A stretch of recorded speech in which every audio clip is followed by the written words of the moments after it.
பாசமும் நெஞ்சில் குடிகொண்ட நீலமேனியும் நான்றவாயும் நாலிருபுயமும் மூன்று கண்ணும் மதச்சுவடும் இரண்டு செவியும் இலங்கு பொன்முடியும் திரண்ட முப்புரி நூல் திகழொலி மார்பும்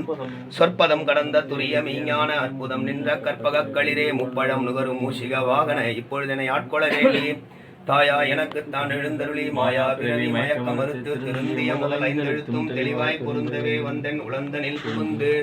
உருவடிவாகி கோளையம் தன்னுள் திருவடி வைத்தும் திருமிது பொருளன வாடா வகைதான் மகிழ்ந்தன கருளி கோடாயுதத்தால் கொடுவினை களைந்தே ஓட்டா உபதேசம் புகட்டி என் செவியில் தெவிட்டாத ஞான தெளிவையும் காட்டி ஐம்புலம் தன்னை அடக்கும் உபாயம் இன்புரு கருணை இனிதன கருளி கருவிகள் ஒடுங்கும் கருத்தினை அறிவித்து இருவினை தன்னை அருத்திருள் கடிந்து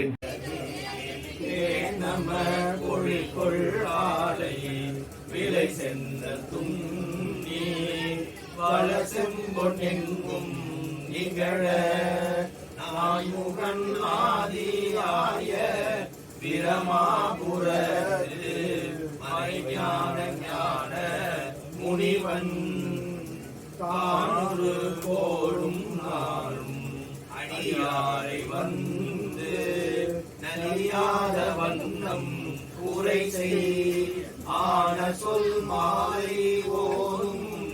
அடியார்கள் வானில் அரசாழ்வர் ஆணை நமதே அடியார்கள் வானில் அரசாழ்வர் ஆணை நமதே ஆணை நமதே.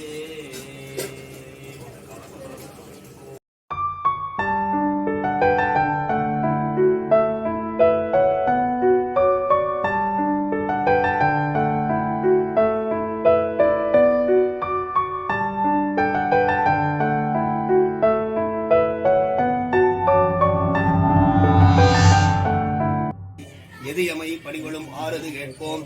எம்பெருமாட்டி பள்ளி எழுந்து அருளாயே, எம்பெருமாட்டி பள்ளி எழுந்து அருளாயே. ஓம் ஆன்ம தத்துவமே எழுக, ஓம் ஆன்ம தத்துவ அதிபதியே எழுக, ஓம் வித்யா தத்துவமே எழுக, ஓம் வித்யா தத்துவ அதிபதியே எழுக, ஓம் சிவ தத்துவமே எழுக, ஓம் சிவ தத்துவ அதிபதியே எழுக.